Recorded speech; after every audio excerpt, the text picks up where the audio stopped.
Di tengah munculnya sejumlah varian baru COVID-19, muncul lagi wabah baru di sejumlah negara, itu monkeypox atau cacar monyet. Penyakit yang disebabkan oleh virus monkeypox ini juga pernah menjadi endemi pada tahun 1970 silam di Afrika Barat dan Tengah. Nah, seperti apa sebenarnya penyakit cacar monyet ini, lalu bagaimana gejala dan juga cara penyebarannya. Paling penting, bagaimana cara agar kita tidak terinfeksi. Insight akan membahasnya bersama saya, Desi Anwar.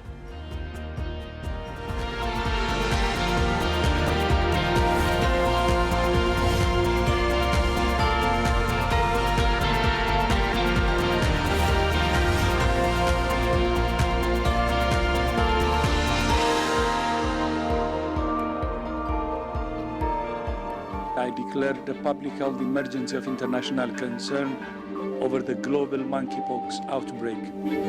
Badan Kesehatan Dunia atau WHO telah menetapkan status darurat untuk kasus penyebaran virus monkeypox atau virus cacar monyet.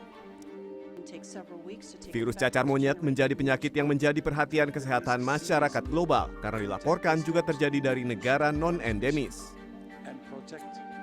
Organisasi Kesehatan Dunia mengklaim menerima banyak laporan kasus-kasus yang muncul secara global. Pada 23 Juli lalu, Direktur Jenderal WHO Tedros Adhanom Ghebreyesus mengatakan hingga saat ini virus monkeypox atau virus cacar monyet sudah bertransmisi di 75 negara. WHO menerima laporan ada 16.000 kasus terkonfirmasi dan 5 orang meninggal dunia. Dengan rentang waktu 13 Mei hingga 8 Juni 2022, WHO juga melaporkan kasus cacar monyet di negara-negara yang biasanya tidak atau belum pernah dilaporkan sebelumnya. Antara lain, Inggris paling banyak kasus terkonfirmasi dengan angka 321, Portugal 191, Jerman 113, Belanda 54, Amerika 40, dan Australia 6 kasus. Sementara sejak Januari hingga Juni 2022, WHO wilayah Afrika melaporkan kasus terkonfirmasi terbanyak ada di Nigeria dengan 31 kasus, Republik Demokratik Kongo 10 kasus dengan 1.356 kasus suspek dan 64 meninggal, serta Republik Kongo dengan 2 kasus konfirmasi, 7 kasus suspek dan 3 meninggal. Melihat semakin luas penyebaran virus cacar monyet, Pengurus Besar Ikatan Dokter Indonesia telah membentuk Satuan Tugas Cacar Monyet. Kepada pemerintah, Satgas Cacar Monyet PBID merekomendasikan agar segera dilakukan pengawasan di semua pintu masuk darat, laut, dan udara, serta meningkatkan kesiapan laboratorium untuk melakukan pengujian sampel bagi kategori suspek. Pada tanggal 23 Juli bulan lalu, Organisasi Kesehatan Dunia atau WHO secara resmi menyatakan bahwa wabah monkeypox atau cacar monyet sebagai darurat kesehatan global. Nah, hingga saat ini tercatat sudah lebih dari 17.000 kasus penyakit monkeypox di seluruh dunia. Dan untuk mengetahui lebih lanjut mengenai penyakit monkeypox atau cacar monyet ini, sudah bergabung bersama saya di studio Ketua Satgas Monkeypox PBID atau Ikatan Dokter Indonesia, Dr. Hani Nilasari. Dok, apa kabar? Selamat siang, kabar baik. Sehat selalu ya? Sehat, alhamdulillah. Iya, nah biasanya selama ini kita, kalau saya punya narasumber itu, kalau bicara dengan dokter itu masih masalah COVID-19, ya, pandemi betul. COVID dan apa yang berkaitan dengan itu. Tapi sekarang ada yang namanya monkeypox atau cacar monyet yang baru-baru ini katanya merupakan darurat kesehatan global. Tapi Dr. Hani sebagai ini Ketua Satgas PBID mengenai monkeypox ini, kira-kira sedikit mengenai apa sih cacar monyet ini, monkeypox ini, dan sejarahnya, dan katanya ini kan bukan suatu virus yang baru, ternyata sudah cukup lama. Ya, betul. Terima kasih Bu Desi. Jadi kami dari Satgas PBID, ya terutama untuk monkeypox ini, pada saat ini memang kita di tengah-tengah himpitan dari COVID-19, ternyata kita juga masih ada terinfeksi virus yang baru, yaitu virus monkeypox. Seperti yang kita ketahui bahwa virus ini memang bukan virus yang baru, seperti diceritakan di beberapa literatur, itu sejak tahun 1970-an itu sudah ada monkeypox ini.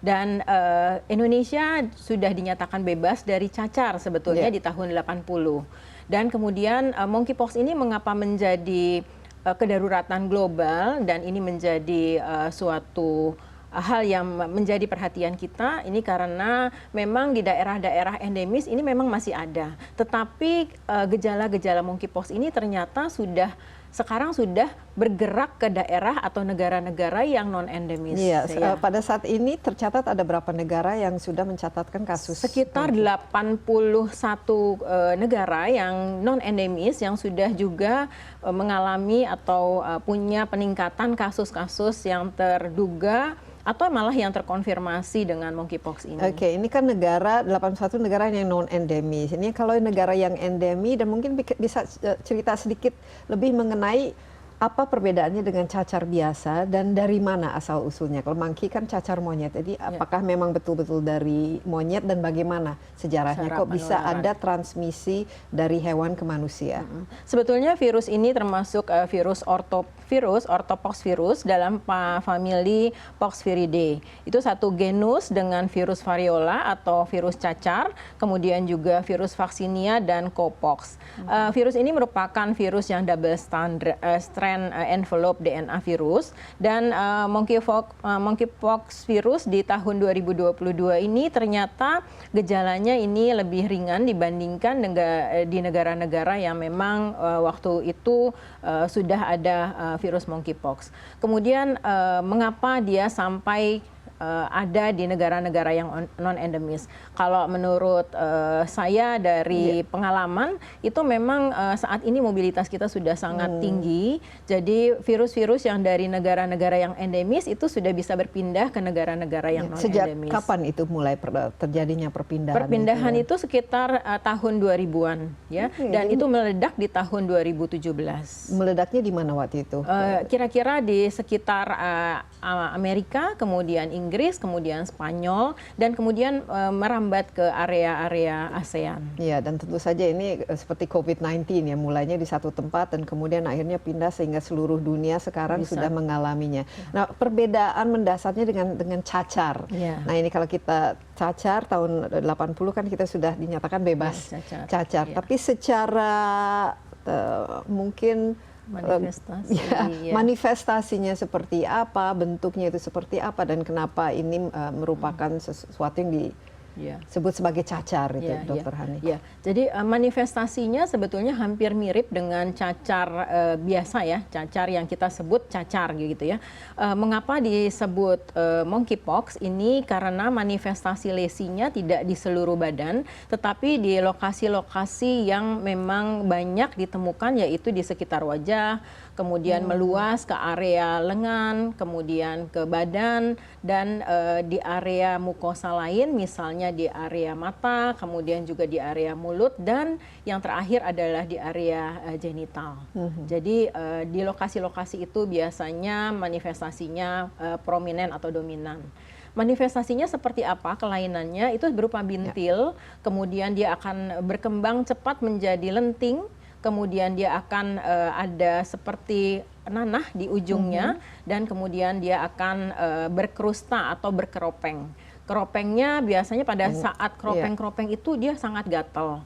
Nah, pada saat itu dia akan lepas dan kemudian dia akan meninggalkan bekas. Bekasnya berupa scar dan kemudian juga atau bisa menjadi seperti bopeng gitu, seperti bopeng cacar. Dan hitam. Jadi secara kasat mata tampaknya seperti cacar, tapi ada perbedaan dasar ya yang membedakan monkeypox sama cacar ini. Dari segi siklus virusnya itu sendiri dan kira-kira kapan misalnya dari lesinya itu kemudian jadi nanah dan kopeng itu apa yang kelihatan seperti unik ya mengenai cacar monyet ini, Dok? Iya.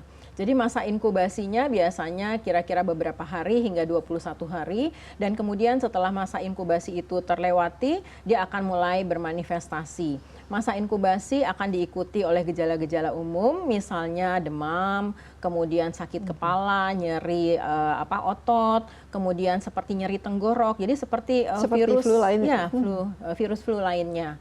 Dan kemudian di manifestasi yang terakhir itu manifestasi yang ada di kulit. Nah, tadi yang sudah saya sampaikan bahwa ada juga memang manifestasi yang di kulit dan kemudian jumlahnya bisa beberapa bahkan bisa sampai banyak begitu. Dan ini jadi kalau cacar kan biasanya berapa lama, Dok? Ini kan kita sudah lama kita tidak berbicara mengenai cacar, tapi untuk siklus penyakit cacar itu sama 21 hari. Dan setelah itu virus itu sendiri akan self-limiting. Jadi virus ini kalau misalnya dia masuk ke dalam tubuh kita sehat, jadi imunitas kita baik, itu self-limiting. Jadi artinya tubuh bisa mengatasi infeksi virusnya. Lama-lama virusnya akan makin lama makin sedikit dan kemudian dia akan hilang. Iya. Nah, pada saat mana virus ini atau gejala ini istilahnya sangat mudah berat untuk ditransmisi atau disebarkan. Ya. Tadi kalau misalnya kita bicara transmisinya tadi bisa kontak kulit dengan kulit yang erat. Jadi orang-orang yang misalnya saya sebagai seorang dokter melakukan pemeriksaan, tetapi saya tidak menggunakan alat pelindung diri yang lengkap begitu, dan kemudian saya intens melakukan pemeriksaan pada pasien, itu bisa. Jadi kontak erat yang lama antara kulit dengan kulit. Kemudian juga melalui droplet itu juga bisa. Itu bisa. Bisa droplet. Jadi mirip-mirip COVID juga ya, kan? Mirip-mirip itu. Jadi virus itu bisa ditularkan melalui droplet. Dan kemudian barang-barang kita yang terkontaminasi oleh virus tersebut, misalnya spray, sarung bantal, sarung guling, nah itu juga bisa. Ya, jadi sekarang sudah ada tercatat 81 negara, ya. Nah ini kan sebenarnya kan ada berbarengan dengan COVID-19 juga dong. Ini bagaimana, Dok, melihat ini? Apakah ini ada kaitan satu sama lain atau ini bukan suatu bukan suatu yang berkesinambungan ya, artinya sesudah ada COVID kok kemudian ada virus yang baru, ini bukan secara berkesinambungan. Atau kok baru sekarang terdeteksi tapi ternyata sebenarnya kan sudah cukup lama kan? Sudah cukup lama. Dan kemudian ya faktor-faktor yang beresiko untuk mendapatkan ini, orang-orang yang beresiko untuk mendapatkan ini adalah yang satu anak-anak ya. Jadi anak-anak harus sangat kita perhatikan. Kemudian yang kedua mungkin geriatri, orang tua itu juga karena daya imunitasnya sudah mulai turun, itu juga harus sangat kita perhatikan. Kemudian yang ketiga adalah orang-orang yang mempunyai masalah dalam kesehatan. Misalnya orang-orang komorbid dengan komorbid, atau orang-orang yang kanker, kemudian ada autoimmune disease ya, dan juga pada orang-orang yang imunokompromis lain, yaitu pada pasien-pasien HIV. Kita break sebentar, Dok, tapi diskusi kita masih cukup panjang karena ini sangat penting. WHO telah mengatakan bahwa monkeypox ini merupakan darurat kesehatan di global ya. Jadi berarti kita juga semua harus siap-siap untuk menghadapi bila ada ledakan ya. Kita tidak ingin terjadinya pandemi berikutnya setelah COVID-19 yang masih saat ini juga kita masih alami. Insight with Desi Anwar akan segera kembali, tetaplah bersama kami.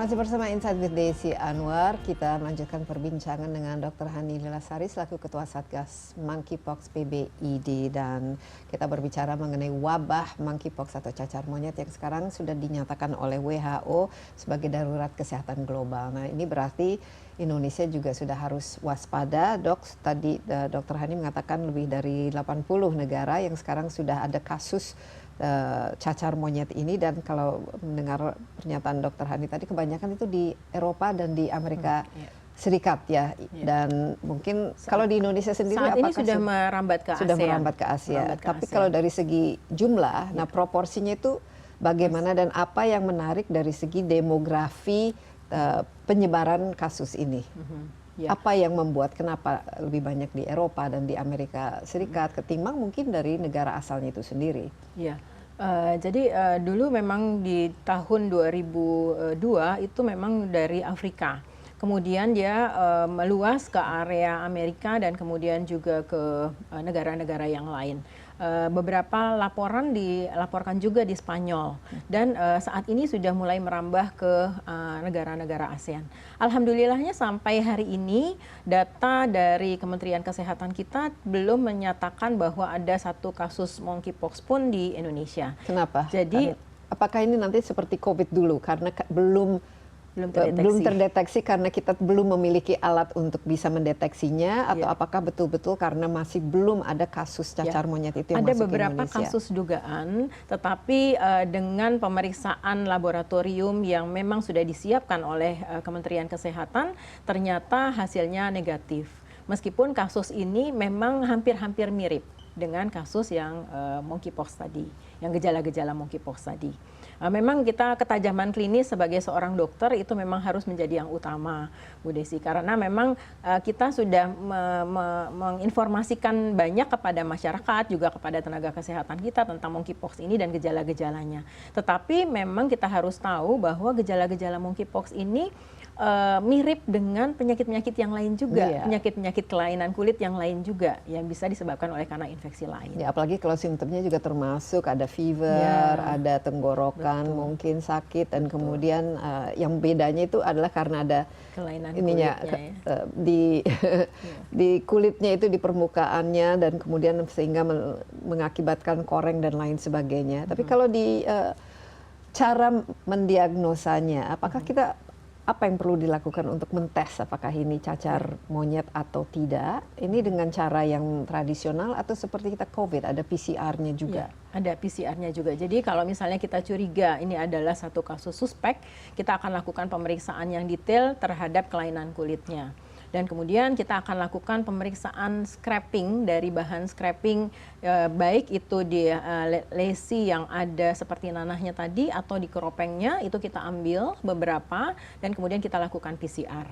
Dan hasilnya sudah ada 2 rilis dari Kementerian Kesehatan bahwa ternyata kasusnya bukan terkonfirmasi. Ya, tapi kan ini sesuatu yang harus kita persiapkan karena WHO menyatakan ini darurat global, kesehatan global. Apa implikasinya? Karena ini sudah masuk menjadi wabah yang harus kita waspadai. Berarti kan harus ada langkah-langkah yang harus kita lakukan, baik dari segi pemberian informasinya, komunikasinya, tapi juga untuk bagaimana menanganinya, Dok. Ya, betul sekali. Jadi beberapa waktu yang lalu di tanggal 2 Agustus 2022 kami dari Satgas Monkeypox dari PBID ini melakukan rilis dan kemudian memberikan rekomendasi kepada pemerintah, kemudian juga kepada tenaga kesehatan dan juga kepada masyarakat.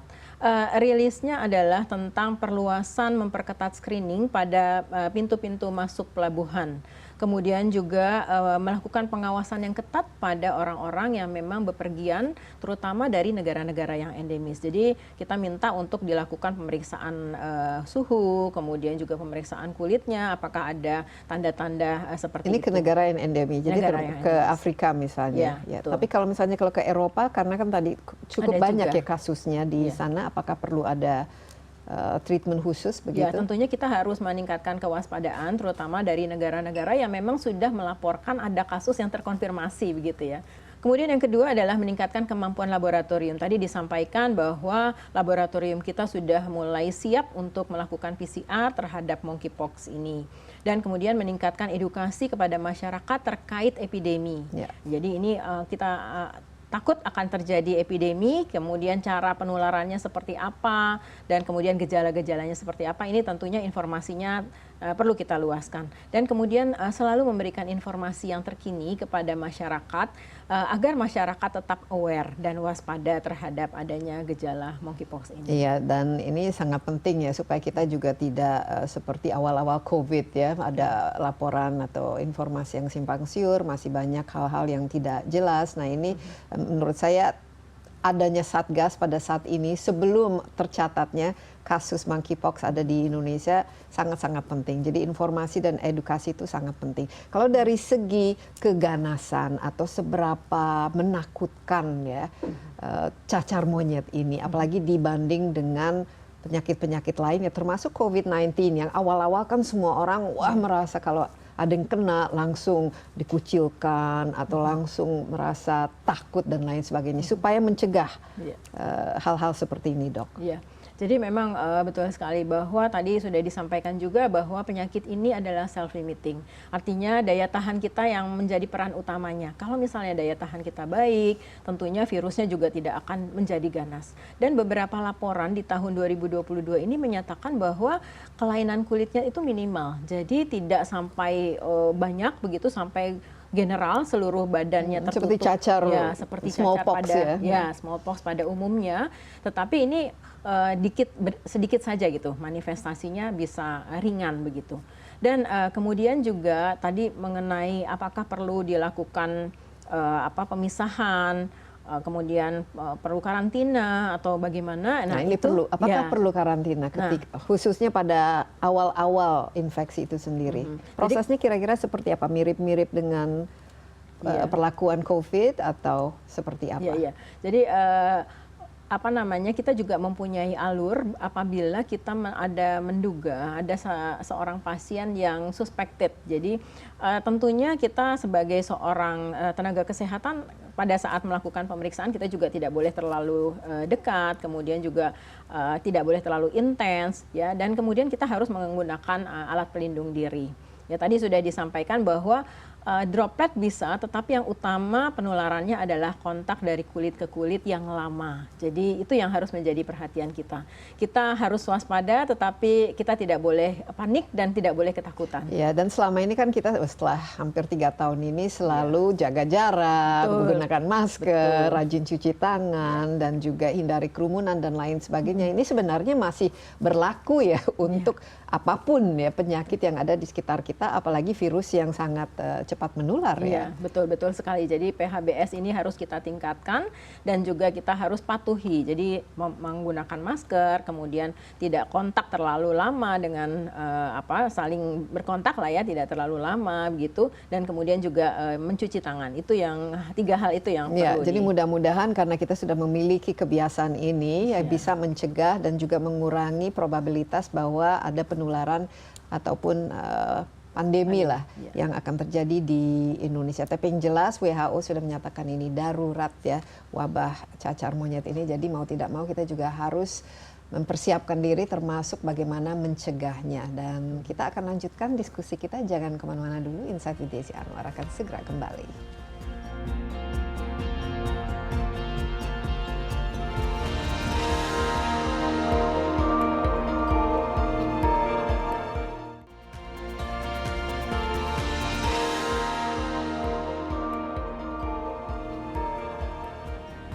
Masih bersama Insight with Desi Anwar, topik kita membahas wabah monkeypox yang telah dinyatakan sebagai darurat kesehatan global oleh WHO. Saya ditemani Ketua Satgas Monkeypox PBID, Dr. Hani Nilasari. Tadi ini mungkin salah satu yang tugas dari Satgas Monkeypox ini adalah untuk memberikan edukasi, komunikasi, dan juga cara bagaimana kita bisa mencegah ya. Tapi Dr. Hani, sekarang misalnya kita ada suspek ya monkeypox ini, mungkin ada kulit yang tiba-tiba bintil-bintil dan lain sebagainya. Ini untuk step-step yang perlu dilakukan itu seperti apa, dan dokter mendiagnosnya dan juga menanganinya seperti apa, dan apakah saat ini tuh ada obat-obatan yang bisa digunakan untuk mengurangi baik itu simptom, gejala maupun bisa mempercepat penyembuhan. Seperti kita lihat waktu COVID-19 kan ada tes yang dilakukan, kemudian ada obat-obatan antivirus, anti bakteri dan lain sebagainya, antibiotik yang diberikan. Nah, apakah yang berlangsung di dunia saat ini semacam protokolnya itu seperti apa menangani? Bicara tentang protokol untuk menangani kasus yang terkonfirmasi ya. Kalau kasus suspek ini harus kita, tahapannya adalah kita harus lakukan pemeriksaan PCR tadi. Melakukan pemeriksaan PCR dari lesi kulitnya, dari cairannya, dan kemudian dari keropengnya itu juga. Kemudian kita pastikan bahwa itu positif atau negatif. Kalau negatif itu artinya bukan monkeypox. Jadi kita harus cari apakah ada infeksi virus atau infeksi bakteri yang lain yang menyerang kulitnya. Kemudian kalau misalnya ini kasus terkonfirmasi, tentunya penanganannya harus sangat komprehensif, artinya harus dilakukan pemantauan pada pasien, bukan hanya kulitnya saja, tetapi juga komplikasi-komplikasi yang kemungkinan akan bisa timbul. Ya, jadi pada orang-orang yang sangat imunokompromis atau sangat daya tahannya sangat tidak baik, itu biasanya yang timbul adalah infeksi paru-paru. Bahkan bisa sampai ke infeksi otak. Sehingga kalau misalnya memang ada tanda-tanda infeksi, kita harus berikan obat-obatan yang sesuai. Nah, kalau sudah begitu, apakah pasien itu harus diisolasi seperti kita lakukan pada COVID? Jadi ada semacam pembatasan ruang gerak dan lain sebagainya. Ya, itu. prinsipnya ada isolasi. Isolasinya dilakukan seketat mungkin, artinya sampai pasien ini dinyatakan sembuh dan tidak menularkan infeksinya lagi. Dan dari segi rapidity atau kecepatan menularkan, apakah sama seperti COVID dengan begitu cepat? Kita kan ingat selama 1-2 tahun ini ada lockdown, ada pembatasan di mana-mana. Apakah misalnya kalau ternyata ada suspek dan sudah masuk, kira-kira langkah ini yang memang perlu dilakukan? Nah itu, pembatasan itu kalau misalnya untuk infeksi monkeypox memang saat ini belum diberlakukan. Jadi, kalau misalnya nanti ada kasus terkonfirmasi. Apabila ada kasus terkonfirmasi, pembatasan tetap, tetapi mungkin karena ini tidak akan menyerang cepat gitu ya, seperti COVID gitu ya. Jadi tidak secepat COVID dianya? Ya, tidak secepat COVID. Penyebarannya tidak secepat COVID? Ya. Karena tadi yang prinsipnya yang harus dipegang adalah kontak erat antara kulit dengan kulit. Jadi lebih ke kontak erat kulit sama kulit, bukan droplet ataupun ya kalau kita ada yang batuk ataupun bersin langsung bisa menyebarkan. Nah, kelompok yang rentan saat ini, demografi yang kena ada 17.000 kasus lebih di dunia. Itu kira-kira seperti apa? Apakah lebih banyak dewasa? Tadi memang ada kelompok rentan seperti misalnya anak-anak dan juga yang memiliki komorbiditas dan penyakit lain. Atau bagaimana ini evolusi dari monkeypox ini sejak ditemukan pada tahun 70? Ya, kelompok yang banyak memang ditemukan pada orang dewasa dan terutama orang-orang yang memang kontak erat. Jadi ada beberapa laporan juga pada orang-orang yang melakukan kontak seksual yang tidak semestinya, itu yang banyak ditemukan. Jadi umumnya pada populasi yang lelaki yang berhubungan seks dengan lelaki, itu yang banyak dilaporkan. Yang sekarang ini. Tapi ini apakah beda dengan yang misalnya, ini kan sudah dari tahun 70 ya, apakah ada evolusi dari virusnya itu sendiri dalam berkembang? Ya, kalau evolusi dari virus ini masih perlu penelitian dan kemudian pengamatan lebih lanjut. Tetapi yang pasti adalah tadi bahwa kontak erat tadi ya, karena virus itu bisa ditemukan di mukosa juga.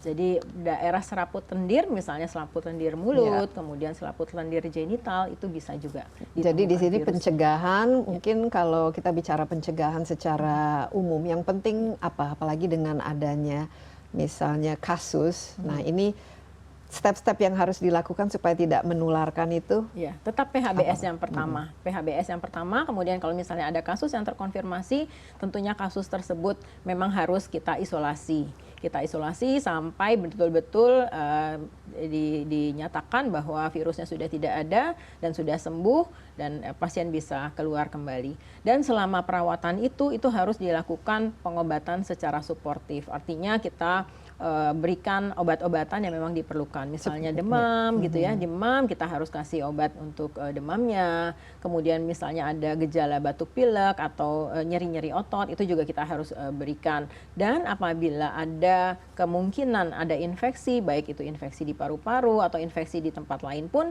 kita harus identifikasi dengan cepat supaya pasiennya bisa tetap baik gitu kondisinya. Jadi ya sampai saat ini masih belum ada obat antivirus cacar, cacar monyet itu kan belum ada ya. Nah, Dok sebagai seorang ilmuwan dan juga dokter ya, ini melihat virus ini sendiri kan ada evolusi lah dalam, kalau kita lihat kan sekarang ada COVID-19, kemudian ada Delta, ada Omicron. Ini kan sebenarnya virus yang sudah ditemukan sejak tahun 70. Apa riset yang selama ini dilakukan misalnya untuk mengembangkan vaksin atau menanganinya itu ada? Ada. Beberapa negara memang sudah mengembangkan dan kemudian juga ini sudah di-approve oleh FDA. Tetapi memang untuk di BPOM sendiri memang belum masuk. Tetapi kita tetap mendorong upaya untuk pengadaan vaksinasi ini apabila nanti diperlukan.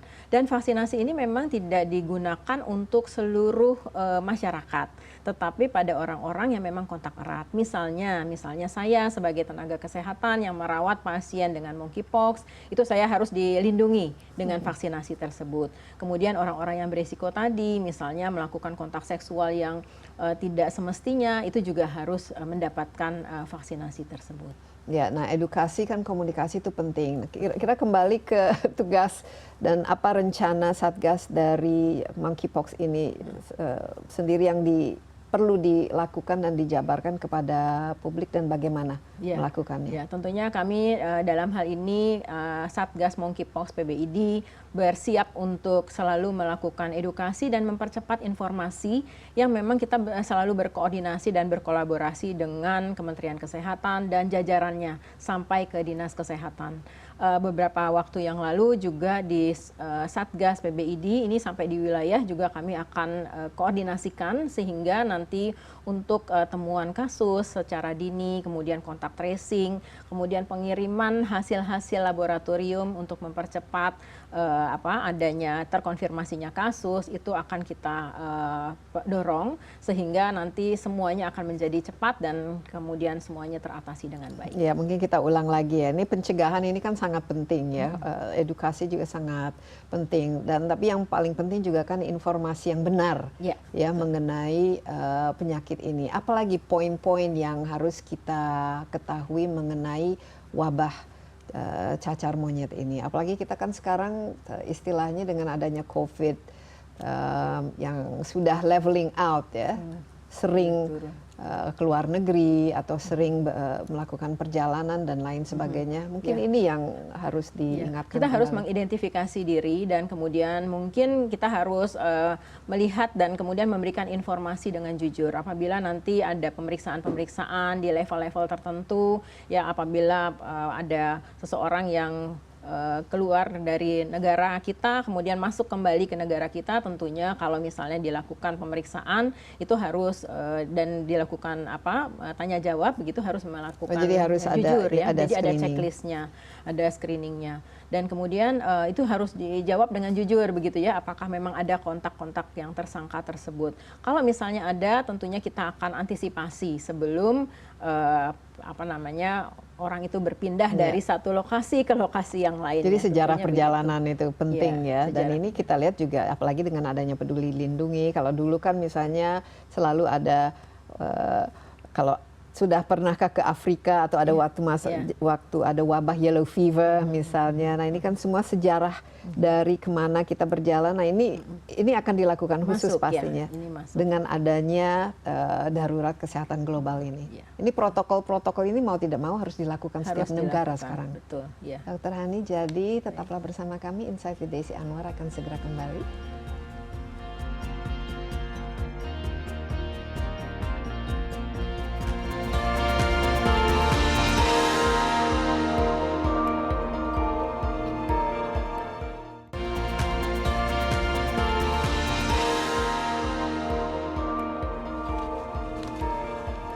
Kembali bersama Insight with Desi Anwar. Perbincangan kita kali ini mengenai wabah monkeypox. Sudah ada Dr. Hani Nilasari selaku Ketua Satgas Monkeypox PBID dan kita kali ini berbicara mengenai wabah yang beda lagi ya. Kita selama hampir 3 tahun ini hanya bicara mengenai COVID-19, tapi ternyata sekarang sudah ada wabah cacar monyet yang menurut WHO perlu untuk ditangani secara khusus karena sudah menjadi darurat kesehatan global. Berarti kita semua harus waspada, harus siap sehingga kita tidak akan kaget, terkejut seperti ketika menghadapi COVID-19 itu dan bisa mengurangi tingkat kematian dan tingkat perawatan dan juga agar semua tidak bisa membebankan ya fasilitas kesehatan kita.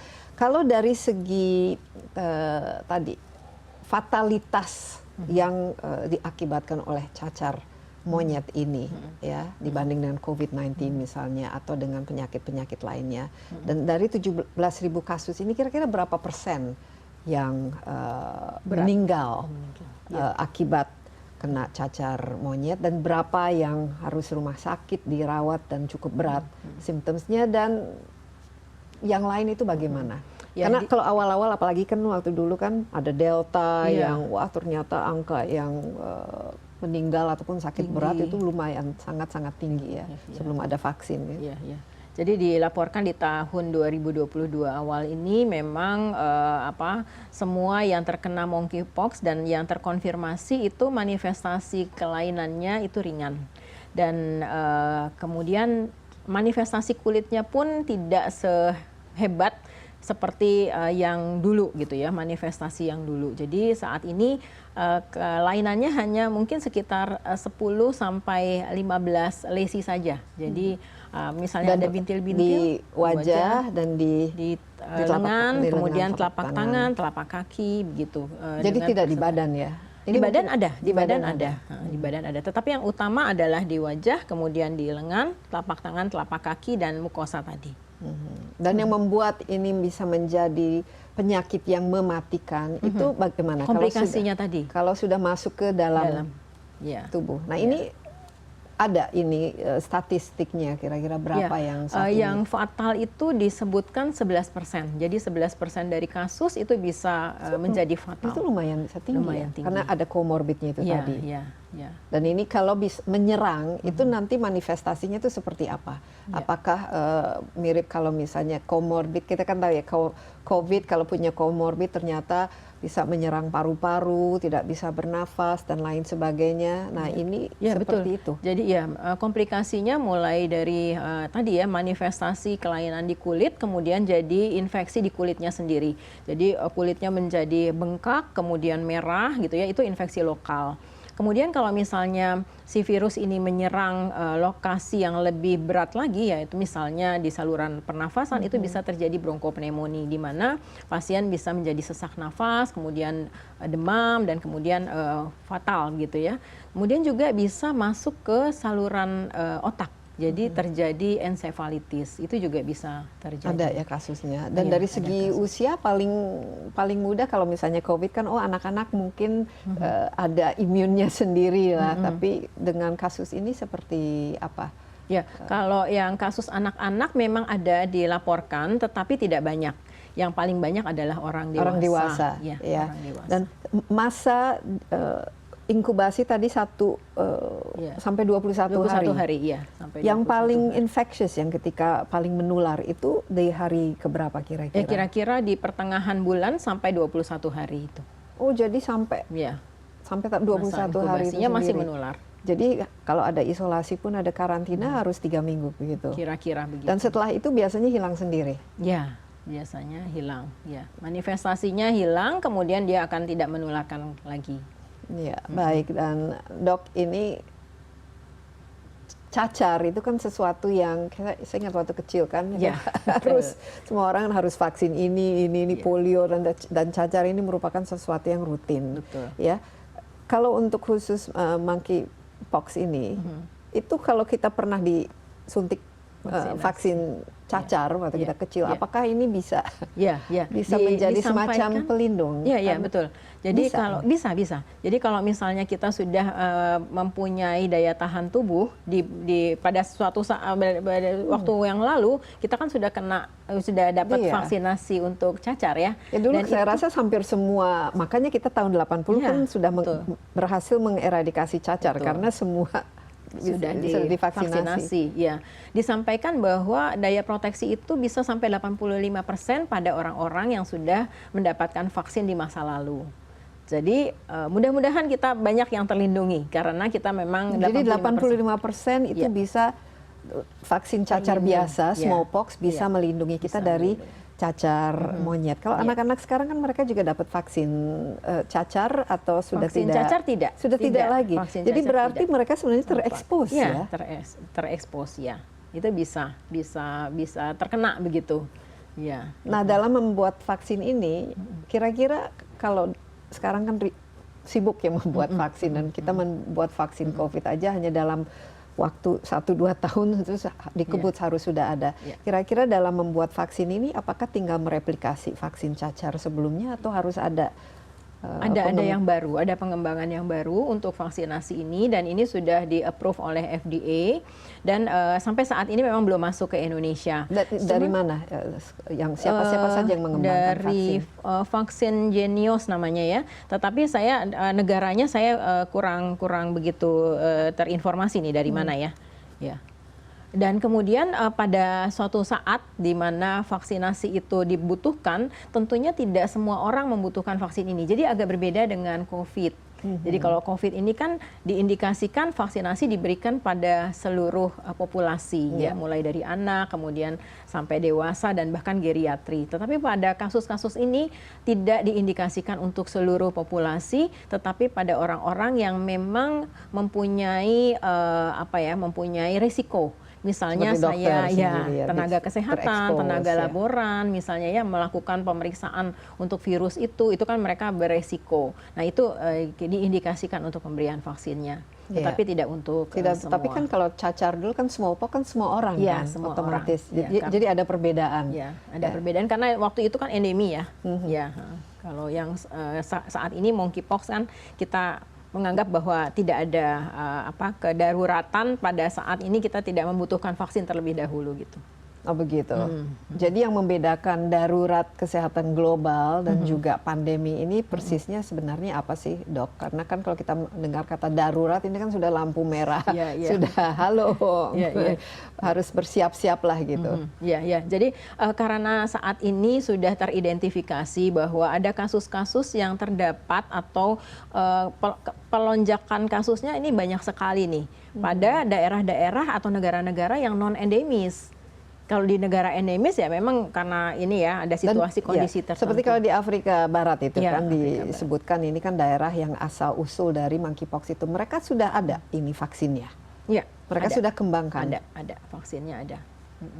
Dan ini tidak bisa dikembangkan untuk nanti seluruh sampai saat pasien. ini memang belum diindikasikan diberikan kepada seluruh populasi. Memang itu kebijakannya sampai saat ini ya. Tetapi apabila ada informasi-informasi yang lebih update dan terkait dengan perkembangan-perkembangan yang terkini, tentunya nanti akan kita update kembali. Tapi vaksinnya sudah ada sebenarnya? Vaksinnya ada. Vaksinnya ada. Dan ini sudah digunakan untuk mencegah di negara-negara yang memang kalau di Amerika misalnya ini kan cukup besar saya lihat ya kasusnya, dan juga di Eropa dan di Spanyol tadi itu mereka sudah memberikan vaksin. Sudah memberikan vaksin pada populasi yang berisiko tadi, rentan itu. Baik, oke, kita harapkan juga ini merupakan suatu tantangan ya bagi para ilmuwan kita untuk momentum untuk mengembangkan vaksin-vaksin berikutnya, karena sepertinya banyak sekali ke depan ini, apalagi dengan pemanasan global dan lain sebagainya, virus yang akan terus bermutasi juga. Ini pasti kita harus mempersiapkan diri untuk itu. Tetaplah bersama kami, Insight with Desi Anwar akan segera kembali.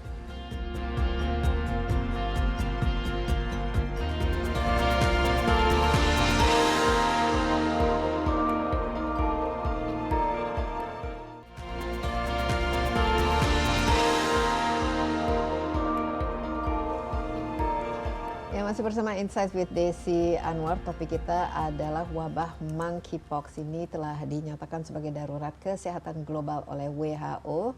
Saya sudah ditemani Ketua Satgas Monkeypox PBID, Dr. Hani Nilasari, dan tentu saja penting ya untuk kehadiran dari Satgas, bukan Satgas COVID kali ini, Satgas Monkeypox ini melakukan edukasi ya, dan menurut saya adalah tugas kita juga sebagai media untuk memberikan komunikasi, edukasi yang tepat mengenai bagaimana kita menangani hal-hal semacam ini. Ini penting sekali, informasi kan sangat penting supaya orang juga tidak panik, tidak takut, dan tidak terjadi reaksi yang berlebihan. Tapi yang lebih penting lagi, masyarakat dan juga pemerintah dan dari fasilitas kesehatan juga sudah siap kalau terjadi wabah ini masuk ke Indonesia. Cacar monyet ini cacar ya, mirip-mirip smallpox yang Iya. waktu itu ada di Indonesia, tapi kita sudah berhasil mengeradikasinya pada tahun 80-an. Jadi mungkin bagi kita yang lahirnya sebelum tahun 80-an sebenarnya ada ya, sudah ada imunisasi terhadap cacar ini kalau kita sempat di imunisasi, divaksin waktu kecil. Tapi poin-poin apa, Dr. Hani sebagai Ketua Satgas yang perlu diingatkan kembali kepada masyarakat dari segi mengidentifikasi penyakitnya itu sendiri, mengetahui gejalanya, symptomsnya, apa yang perlu dilakukan, dan lebih penting lagi pencegahan serta apa langkah-langkah yang harus kita ambil dalam menangani wabah ini. Ya. Satgas ini sudah memberikan beberapa rekomendasi. Rekomendasinya ditujukan kepada pemerintah, kemudian kami mempersiapkan tenaga kesehatan, ya, jadi dokter-dokter, kemudian perawat, kemudian seluruh struktur laboratorium. Kami bekerja sama dengan lebih dari 6 organisasi profesi untuk ikut berkontribusi dalam meningkatkan edukasi dan menyebarluaskan informasi ini. Dan yang paling penting untuk masyarakat adalah yang pertama tadi PHBS. Ya, pola hidup bersih dan sehat. Ya, Ya. pola Mungkin hidup. bisa ditegaskan apa-apa ya. lagi yang menjadi PHBS ini. PHBS itu yang terutama adalah tadi ya, hand hygiene. Itu hand hygiene yang utama. Ya, kita sekarang sudah terbiasa lah, rajin sudah cuci tangan, pakai sabun Ya, atau pakai mulai dari anak-anak ya, antiseptik, mulai dari murid-murid TK, SD itu sekarang sudah mulai ini kan hand hygiene sudah tahu. Kemudian memakai masker, menggunakan masker.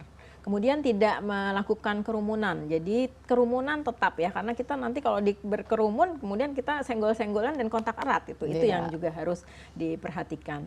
Kemudian yang kedua adalah makan yang sehat. Jadi artinya kita juga harus tahu, meskipun kita merasa bahwa diri kita saat ini imunitas kita baik, tetapi hygiene dari makanan, kemudian apa yang kita makan, kemudian buah-buahan, sayur-sayuran itu juga harus menjadi perhatian kita supaya imunitas yang baik itu memang betul gitu. Ya, karena daya tahan tubuh itu segalanya ya. Ini untuk semua virus kan sebenarnya. Ya, semua virus. Ya. Kemudian apa lagi yang Satgas? Kemudian yang kedua adalah ibu hamil dan orang-orang yang memang punya kondisi yang manifestasi kulitnya mirip-mirip dengan monkeypox.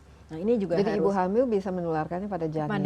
Kepada janinnya, baik itu pada saat ibu hamil dan kemudian pada saat ibu nanti melahirkan. Ya, jadi itu harus hati-hati juga. Dan kemudian tadi ya, orang-orang yang punya manifestasi kulit yang mirip-mirip monkeypox. Kalau misalnya ada kecurigaan, segera isolasi diri sendiri dulu, kemudian segera hubungi fasilitas kesehatan terdekat supaya dipastikan bahwa kelainan itu adalah kelainannya monkeypox atau kelainan infeksi kulit yang dan lain. sekarang fasilitas kesehatan itu bisa langsung mendeteksi atau melakukan diagnosa atau mengambil untuk melakukan tes atau biopsi terhadap pengambilannya di fasilitas kesehatan, tetapi pemeriksaannya kita pindah ke laboratorium yang memang khusus untuk kita lakukan pemeriksaan. Dan kita memiliki PCR. Laboratorium itu dengan, kalau dulu kan harus harga PCR saja itu luar biasa mahal karena kita tidak memiliki reagennya dan lain sebagainya. Kalau dalam hal ini tidak ada kesulitan seperti itu. Tidak, mudah-mudahan tidak ada kesulitan karena kita Kementerian Kesehatan sudah mempunyai banyak mesin untuk PCR-nya itu sendiri. Dan kemudian ada beberapa laboratorium yang memang sudah ditunjuk untuk melakukan pemeriksaan itu. Oh, sudah khusus untuk pemeriksaan cacar monyet ini. Nah, kemudian apalagi yang masyarakat harus ketahui? Kemudian yang berikutnya, dan yang dipersiapkan oleh pemerintah dari protokol kalau kita bepergian ke luar negeri atau orang masuk dan lain sebagainya. Jadi di protokol bepergian itu pada saat kita pulang kembali ke Indonesia kita akan dilakukan terutama dari negara-negara yang memang endemis tadi ya. Dan negara-negara yang memang sudah ada kasus-kasus terkonfirmasi, itu yang harus kita inikan juga. Akan dilakukan pemeriksaan khusus, jadi suhu tubuh nanti akan diperiksa, kemudian mungkin akan ditanya-tanya, dan itu pada saat dilakukan tanya jawab itu tentunya masyarakat Indonesia harus jujur, harus jujur tadi ya, dan memberikan informasi yang selengkap-lengkapnya, karena kita harapkan kasus ini tidak masuk ke Indonesia, gitulah kita bisa kita bisa mencegah. Dan tapi kalau sudah masuk, ID sudah siap dengan misalnya apakah pengembangan vaksin ini akan merupakan salah satu langkah yang dilakukan di salah satu Indonesia? Karena kita juga saat ini kan masih mengembangkan vaksin merah putih sendiri yang sampai saat ini masih belum jelas. Ya, betul. Padahal kita sudah tahun 2022 ya katanya akan hadir lah secepatnya, tapi tantangan tersendiri ini. Kami memberikan rekomendasi kepada pemerintah untuk penyediaan vaksin secepatnya apabila diperlukan. Jadi itu juga sudah menjadi rekomendasi dari Satgas Monkeypox ID terhadap pemerintah, terutama di sini adalah Kementerian Kesehatan. Tapi vaksin itu kan sudah ada di Sudah negara-negara ada. tertentu. Ya, nah negara. ini mungkin juga karena ada G20 ya tahun ini, infrastruktur untuk kesehatan ini kan juga lagi dibangun ya, di seluruh dan di dunia. Betul. Tapi yang memiliki vaksin saat ini masih kebanyakan negara-negara maju ya? Ya, negara-negara maju. Tetapi jangan berkecil hati bahwa nanti suatu saat kita akan juga mendapatkan apabila kita membutuhkan. Ya, nah terakhir mungkin dok, sebagai seorang dokter ini, seberapa khawatir lah kita harus, karena kalau kita bicara penyakit menular, apalagi cacar dan lain sebagainya, ini kan merupakan ciri khas lah kita di negara tropis yang memang memiliki begitu banyak ragam ya penyakit. Adanya monkeypox ini sekarang sebagaimana level kewaspadaan maupun kekhawatiran bahwa ini hanya merupakan salah satu manifestasi dari dunia kesehatan kita. Ya, betul sekali. Jadi mobilitas kita di antar negara, antar kepulauan lah. Kalau di Indonesia antar pulau itu kan sudah mudah ya, sangat mudah diakses ya. Jadi kalau misalnya kita makan pagi di Jakarta, makan siang bisa di Bandung, makan malam bisa di Semarang, kemudian besoknya berubah lagi tempatnya, itu mobilitasnya sangat tinggi sekali. Dan tentunya kita harus paham juga bahwa bersama kita ada virus-virus tertentu nih. Jadi kita harus benar-benar sangat hati-hati dan juga kita harus menjaga diri, menjaga kesehatan kita supaya virus-virus yang lainnya tidak akan masuk ke Indonesia. Tentunya. Tapi secara keseluruhan potret masyarakat Indonesia dan juga mungkin dunia kan kita ada sekarang ada begitu banyak polusi dan begitu banyak makanan yang tidak sehat, belum lagi kontaminasi, ada plastik dan lain sebagainya. Kalau secara keseluruhan, dok, bagaimana potret the health of kesehatan kita secara keseluruhan, karena saya lihat itu mungkin banyak sekali. Itu mungkin menjadi PR kita bersama ya, mungkin menjadi PR kita bersama untuk saling menjaga begitu ya. Karena kalau misalnya tadi disampaikan polusi, memang sudah tinggi sekali ya polusi di negara kita ya. Dan ini mengurangi imunitas kita kan. Semuanya otomatis. itu mengurangi imunitas. Seperti istirahat ya, jam istirahat itu kan sudah ada jamnya itu ya. Jadi kembali ke disiplin diri. Jadi mungkin itu yang paling penting ya, itu inti utama ya. Jadi selain menjaga kesehatan, menjaga kebersihan, juga disiplin diri itu penting. Iya, dan apalagi sekarang begitu banyak ya kasus diabetes misalnya. Ini kan memang pola hidup masyarakat modern di mana-mana itu ternyata menimbulkan, bukan, kalau dulu kan memang penyakit menular, tapi kan penyakit yang gaya hidup. Tapi sekarang gaya hidup dan menular itu ada pada waktu yang sama. Terakhir sekali ini, kalau sudah pernah mendapat kena ya COVID-19, kena COVID ya, ini dari kasus yang ada di dunia, terus kena cacar monyet, itu ada kasus yang kena dua-duanya gitu. Nah, itu belum ada laporan yang ada kena COVID terus kemudian kena cacar air. Tapi mungkin itu pelaporannya saja yang belum tercatat ya. Mungkin saja ada, tetapi ini belum tercatat dan belum terlaporkan.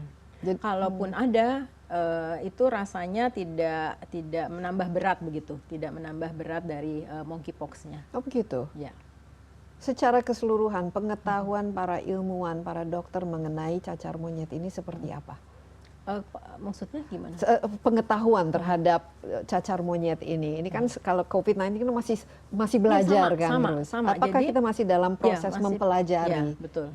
Prosesnya masih mempelajari. Tadi ditanyakan tentang varian-varian, itu juga masih dalam penelitian-penelitian dan kemudian nanti kita tunggu publikasi-publikasinya bahwa apakah ini cacar monyet yang ada di satu negara dengan negara yang lainnya itu sama, apakah variannya, terjadi apakah mutasi. Nah itu kita masih belajar bersama-sama karena ini kita menghadapi sesuatu yang relatif baru untuk negara-negara yang non endemis. Oke, dan kenapa WHO menyatakan sekarang ini darurat? Apa yang men-trigger Karena ini itu menjadi tadi, darurat kesehatan global? ya, karena itu tadi bahwa kasusnya ternyata dari tahun 2017 sampai di tahun 2022 awal ini banyak sekali, peningkatannya sangat pesat dan kemudian sudah masuk ke negara-negara yang non endemis. Iya, jadi karena ada peningkatan, ada spike.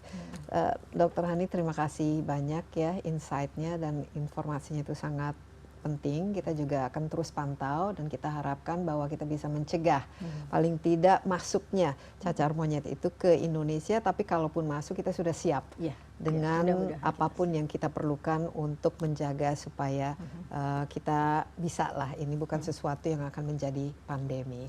Sekali lagi terima kasih Dok, dan juga demikian Insight with Desi Anwar kali ini. Jangan lupa Anda juga dapat menyaksikan tayangan ini di cnnindonesia.com dan di YouTube CNN Indonesia. Insight with Desi Anwar. Sampai jumpa. Take care, ya, stay safe. Sehat selalu. Bye-bye.